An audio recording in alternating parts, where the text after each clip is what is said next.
పాపారావు గారు, మరో అంశం చూద్దాం. పేదల బియ్యం దారి మళ్లించి వేరే దేశాలకు తరలించి సొమ్ము చేసుకుంటున్న అక్రమార్కులు భరతం పట్టేందుకు ఏపీ ప్రభుత్వం అయితే సిట్ ఏర్పాటు చేసింది. ఈ నేపథ్యంలో గత పాలకుల పెద్దలు కొంతమంది బయటకు వచ్చే అవకాశాలు ఉన్నాయంటూ కూడా ప్రచారం జరుగుతుంది. సార్, ఎలా చూడాలి? పేదలకు అందాల్సిన రేషన్ బియ్యాన్ని అందకుండా అక్రమంగా విదేశాలకు తరలించడం, ఇప్పుడు సిట్ ఏర్పాటు చేయడంతో కొంతమంది పెద్దలే హస్తం ఉంది, రాజకీయ నాయకులు ఉన్నారని విమర్శలు వచ్చాయి. ఎలా చూడాలి? ఎందుకుంటారండి రాజకీయ నాయకులు? మామూలుగా ప్రధానంలోనూ సరే, ఏ పార్టీకి చెందిన వాళ్ళు అనేది కాసేపు పక్కన పెడితే, ఏ సమాజంలో ఇట్లాంటి ఏం జరిగినా ఒక రాజకీయ నాయకుడు, ఒక అధికార యంత్రాంగంలోని వాళ్ళు, కొంతమంది వ్యాపారస్తులు, వీళ్ళంతా సహజంగా ముగ్గురు యాంటీ సోషల్ యాక్టివిటీ జరిగిన చోట వీళ్ళు లేకుండా అనేది, అంటే వీళ్ళంతా యాంటీ సోషల్ అని నేను అంటల్లా, కానీ వీళ్ళ పాత్ర లేకుండా అంత పెద్ద ఎత్తున మాఫియాలు నడవు. కాబట్టి రాజకీయ నాయకులు కూడా బయటకు వస్తారు, ఖచ్చితంగా బయటకు వస్తారు. అయితే నేను చెప్పేది ఒకటి, దీనిలో ఏ పార్టీ అతీతం కాదు. ఇప్పుడు వీళ్ళల్లో ఏమన్నా ఉంటే వైసీపీ వాళ్ళు ఉన్నారేమో, ఎందుకంటే మాఫియా మొన్నటిదాకా వాళ్ళ గవర్నమెంట్ నడిచింది కాబట్టి వాళ్ళ హవా నడిచినప్పుడు వాళ్ళు ఈ మాఫియాలో వాళ్ళు ఉంటే ఉండొచ్చు. ముఖ్యంగా ద్వారంపూడి చంద్రశేఖర్ మీద చాలా ఆరోపణలు అయితే వచ్చాయి. ఆయన రేషన్ మాఫియా నడిపిస్తున్నాడు అనే కొన్ని వదంతులు కూడా వచ్చాయి. ఈ నేపథ్యంలో ప్రతిపక్షం కూడా ఎదురుదాడి జరుగుతుంది. తెలుగుదేశానికి సంబంధించిన వాళ్ళ షిప్లు అయితే పట్టుకోవడం లేదు, ప్రతిపక్షానికి సంబంధించిన వాళ్ళు అయితే పట్టుకుంటున్నారనే ధోరణిలో కొంత మాట్లాడడం జరిగింది. అదే నేను అంటుంది, ఏ పార్టీకి చెందిన వాళ్ళైనా చాలా మంది రాజకీయ నాయకులు ఈ రోజు అలాగే ఉన్నారు. అందరిని అంటలా నేను ఉన్నారు, క్లీన్ గా ఉండేవాళ్ళు.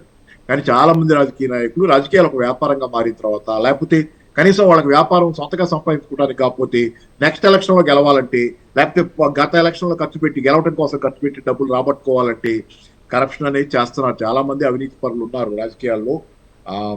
అందుకని ఏంటంటే ఈ రోజు ఆ పార్టీ ఈ పార్టీ అని కదా, అన్ని పార్టీలో ఉంటారు. ఒక పార్టీ అధికారంలో ఉన్నప్పుడు రెండో పార్టీ వాళ్ళ వైపు వేలు చూపిస్తుంది, వీళ్ళ అధికారం కోల్పోతే వాళ్ళు వచ్చి వీళ్ళ మీద వేలు చూపిస్తుంది. ఇట్లా ఒకళ్ళ మీద ఒకళ్ళు ప్రతీకార పరస్పర బురదలుకోవడం తప్పితే అందరి చొక్కాల మీద అందరి మీద బురద ఉందనేది, అందరికీ బ్లాక్ మార్క్ ఉందనేది జనాలకు తెలుసు.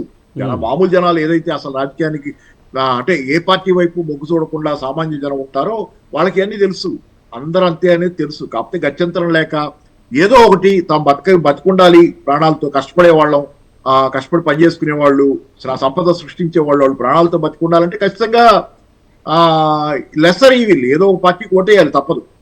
ఏదో ఎవరో ఒకళ్ళు పరిపాలిస్తారు కదా, ఎవరో ఒకళ్ళు పరిపాలిస్తారు. కాబట్టి పరిపాలించే వాడెవరో కొంచెం తక్కువ డేంజర్ వాడు ఉంటే పర్వాలేదు అనుకునే పరిస్థితికి, ఎవరైనా అధికారంలోకి వచ్చిన తర్వాత తలబిరుసు పెరిగిపోయి మరీ ఇష్టానుసారం చేస్తే వాళ్ళని కాస్త దింపి పక్కన పెట్టి ఇంకో వాళ్ళని కూర్చోబెడతారు ప్రతిపక్షం నుంచి. ఇట్లా నడుస్తున్న రాజకీయాలు తప్పితే ఇక్కడ స్వచ్ఛమైన రాజకీయాలు ఎవరైతే పూర్తిగా ప్రజల కోసం, ప్రజల పల్స్ పట్టుకొని ప్రజల ఎజెండా ప్రకారం పనిచేస్తున్న రాజకీయాలు నో, అవి ఉన్నాయని నేను అనుకుంటాను. ఇప్పుడైతే మాత్రం లేవయి. అందుకని ఏంటంటే దాని గురించి పెద్దగా మనం వాళ్ళు వీళ్ళని సమర్థించగలం. కాబట్టి ఇప్పుడు సిట్ చేయటం మంచిదే, సిట్ చేయాలి. ఎవరైతే అవినీతి పరులు ఉన్నారో వాళ్ళందరినీ బయటికి లాగాలి, నీళ్లలోంచి చేపలు లాగినట్టు బయటపడేస్తే మంచిదే. అది దానివల్ల ప్రజలకు కూడా ఒక అవగాహన వస్తుంది. మాఫియాలు పోయేటట్లయితే ఆ రేషన్ బియ్యం మాఫియా అనేది చాలా రకాల ప్రజల సంపద, ప్రజల సొత్తు. అది యాక్చువల్ గా ఏంటంటే కొన్ని వేల కోట్లు, లక్షల కోట్ల దాకా కూడా ఈ రేషన్ బియ్యం కోసం. కానీ మరో ఆరోపణ కూడా ఉంది. ముఖ్యంగా రేషన్ బియ్యం చాలా మంది తీసుకుంటున్నారు, కానీ అవి వాడుకోవడం లేదు, ఎక్కువ రేటుకి అమ్మేసుకుంటున్నారు. ప్రజల్లో కూడా కొంత అవగాహన రావాలి. ముఖ్యంగా కొన్ని అక్రమ రేషన్ కార్డులను కూడా తీసేయాలి అనే ఒక అభిప్రాయం కూడా ఉంది. నిజమే, తీసేయాలి. అక్రమ రేషన్ కార్డులు అంటే సరే, ఇప్పుడు ప్రతి వాళ్ళకి రేషన్ కార్డు ఇస్తే మంచిది. ఇచ్చినా మీరు నేను పోయి క్యూలో నుంచి తీసుకోం కదా. ఒకటి అర్హత లేని వాళ్ళకి యూనివర్సల్ గా రేషన్ కార్డు ఉండటం మంచిది. అసలు ఒకప్పుడు ఉండేది, అలాగే తీసేశారు. ఇప్పుడు టార్గెటెడ్ గా ఎవరికి అవసరమో వాళ్ళకే ఇస్తామంటున్నారు. ఇప్పుడు ఆ క్రమంలో ఏమవుద్ది, అనర్హులు ఉన్నారనే పేరుతో మళ్ళీ వేట మొదలు పెట్టి కొంతమంది పేర్లు తీసేస్తే పోయే పేర్లన్నీ సామాన్యులే ఉంటాయి. ఎందుకంటే వాళ్ళు రికమెండేషన్లు పెట్టుకొని కాపాడుకోలేరు వాళ్ళ వైట్ కార్డ్ ని.